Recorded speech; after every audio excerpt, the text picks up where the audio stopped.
Hi friends, welcome back to our channel. ಹೊಸ ವಿಷಯದೊಂದಿಗೆ ನಿಮ್ಮೊಂದಿಗೆ ಬಂದಿದ್ದೀನಿ. ಏನಪ್ಪ ಅದು ಅಂದರೆ ಜಾಬ್ ರಿಲೇಟೆಡ್, ಯಾವ ಜಾಬು ಏನು ಎತ್ತ ಅಂತ ನೋಡ್ಕೊಂಬರೋಣ ಬನ್ನಿ. AAIನಲ್ಲಿ ಜಾಬ್ ಆಫರ್ ಇದೆ. ಎಲ್ಲಿ ಅಪ್ಲಿಕೇಶನ್ ಹಾಕಬೇಕು, ಏನು ಎತ್ತ ಅಂತ ನೋಡ್ಕೊಂಬರೋಣ ಬನ್ನಿ. ಭಾರತೀಯ ವಿಮಾನ ನಿಲ್ದಾಣ ಪ್ರಾಧಿಕಾರ AAI air traffic control junior ಎಕ್ಸಿಕ್ಯೂಟಿವ್ನಲ್ಲಿ ಬಂದುಬಿಟ್ಟು ಹುದ್ದೆಗಳಿಗೆ ನೇಮಕಾತಿಗೆ ಅರ್ಜಿಯನ್ನು ಆಹ್ವಾನಿಸಲಾಗಿದೆ. ಆಸಕ್ತಿ ಇರೋರು ಹೋಗ್ಬಿಟ್ಟು ಅಪ್ಲಿಕೇಶನ್ನ ಹಾಕಬೇಕು. ಯಾವ ಕ್ವಾಲಿಫಿಕೇಷನ್, ಎಷ್ಟು ಓದಿರಬೇಕು, ಎಲ್ಲಿ ಅಪ್ಲಿಕೇಶನ್ ಹಾಕಬೇಕು, ಏನೆಲ್ಲ ದಾಖಲೆಗಳು ಬೇಕು, ಎಲ್ಲಿ ಅರ್ಜಿ ಶುಲ್ಕ ಎಷ್ಟು, ಏನು ಎತ್ತ ಅಂತ ತಿಳ್ಕೊಂಬರೋಣ ಬನ್ನಿ. ಒಟ್ಟು ಹುದ್ದೆಗಳು 309 ಹುದ್ದೆಗಳು. ಅರ್ಜಿ ಸಲ್ಲಿಸಲು ಕೊನೆಯ ದಿನಾಂಕ ಬಂದುಬಿಟ್ಟು 25/4/2025. ಏರ್ ಟ್ರಾಫಿಕ್ ಕಂಟ್ರೋಲ್ ಹುದ್ದೆಗಳಲ್ಲಿ ಬಂದುಬಿಟ್ಟು ಮೀಸಲಾತಿ ರಹಿತ ವರ್ಗಕ್ಕೆ 125 ಹುದ್ದೆಗಳು ಖಾಲಿ ಇದೆ. EWS ಹುದ್ದೆಗಳಿಗೆ ಬಂದುಬಿಟ್ಟು 30 ಹುದ್ದೆಗಳು ಖಾಲಿ ಇದೆ. OBC NCLಗೆ 72 ಹುದ್ದೆಗಳು ಖಾಲಿ ಇದೆ. SC STಗೆ 55 ಹುದ್ದೆಗಳು ಖಾಲಿ ಇದೆ.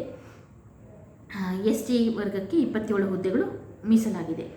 ಶೈಕ್ಷಣಿಕ ಅರ್ಹತೆ ಏನಂತಂದರೆ, ಮಾನ್ಯತೆ ಪಡೆದ ವಿಶ್ವವಿದ್ಯಾನಿಲಯದಲ್ಲಿ ಅಥವಾ ಖಾಸಗಿ ಕಾಲೇಜು ಸಂಸ್ಥೆಯಿಂದ BSc ಭೌತಶಾಸ್ತ್ರ ಮತ್ತು ಗಣಿತಶಾಸ್ತ್ರದೊಂದಿಗೆ ಅಥವಾ ಗಣಿತಶಾಸ್ತ್ರವನ್ನು ಓದಿರಬೇಕಾಗತ್ತೆ, ಅಥವಾ BTech BE ಪದವಿ ಪಡೆದ ಅಭ್ಯರ್ಥಿಗಳು ಅಷ್ಟು ಜನ ಮಾತ್ರ ಅಪ್ಲಿಕೇಶನ್ನ ಹಾಕಬೇಕಾಗತ್ತೆ.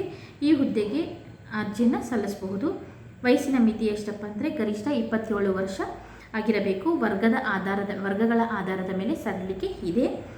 ಅರ್ಜಿ ಶುಲ್ಕ ಎಷ್ಟಪ್ಪ ಅಂದರೆ, ಸಾಮಾನ್ಯ OBC EWSಗೆ 1000 ರೂಪಾಯಿ, SC ST PWD ಮಹಿಳಾ ಅಭ್ಯರ್ಥಿಗಳಿಗೆ ಅರ್ಜಿ ಶುಲ್ಕ ಇಲ್ಲ.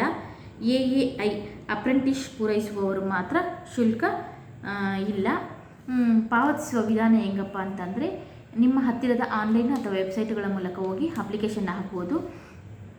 ಮತ್ತು debit card, credit card, net banking ಮೂಲಕ ಹಣವನ್ನು ಪಾವತಿಸ್ಬೋದು. ವೆಬ್ಸೈಟ್ ಲಿಂಕ್ ಬೇಕಾದರೆ ನಾನು ಡಿಸ್ಕ್ರಿಪ್ಷನ್ ಬಾಕ್ಸಲ್ಲಿ ಕೊಟ್ಟಿರ್ತೀನಿ. ಈ ವಿಡಿಯೋ ಇಷ್ಟ ಆದರೆ ಲೈಕ್, ಶೇರ್, ಕಮೆಂಟ್ ಮಾಡಿ, ಸಬ್ಸ್ಕ್ರೈಬ್ ಮಾಡ್ಕೊಳ್ಳಿ ಅಂತ ಹೇಳ್ತಾ ಈ ವಿಡಿಯೋ ಮುಗಿಸ್ತೀನಿ. Thank you for watching. Take care. Bye bye.